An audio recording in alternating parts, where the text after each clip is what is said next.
We are incredibly grateful for all of our local law enforcement, for our Temple Israel security, our teachers, our staff, all of whom safely were home last night with their families. Jewish leaders in West Bloomfield, Michigan say they are still processing after a violent attack on their place of worship tonight. The FBI says it's investigating the attack as a targeted act of violence against the Jewish community. A man armed with a rifle drove a pickup truck into the Temple Israel synagogue. He exchanged gunfire with the building's security team and was killed. News 10's Riley Connell in studio now with how local, state and federal leaders are responding.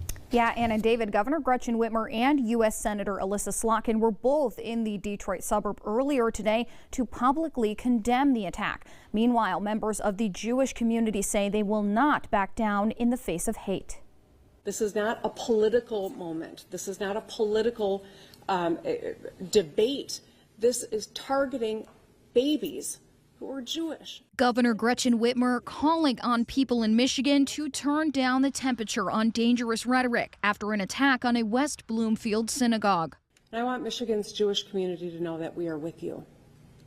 Violence in our houses of worship and in our schools and in our daycare centers like this hits especially hard.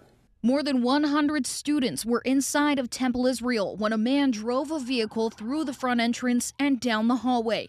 The vehicle then ignited, causing the building to catch fire. The suspect was shot by security and nobody else was killed. Senator Alyssa Slotkin credits the quick action of law enforcement and Temple security.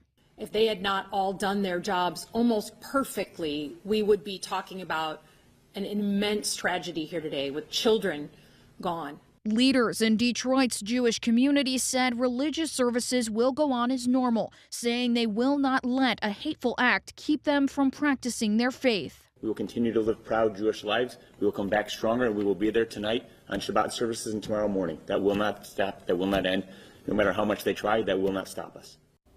The CEO of the Jewish Federation of Detroit says private security and local law enforcement remain ready, willing, and able to protect the Jewish community moving forward. And back to you. Thank you, Riley. People at the Department of Homeland Security believe they know the attacker's identity. They're waiting on forensic evidence to confirm it because the body was so badly burned. Now, here's what we are learning about the suspect. He was a U.S. citizen originally from Lebanon and naturalized in 2016. According to NBC News, some of his family lived in Lebanon. They were killed last week by Israeli airstrikes.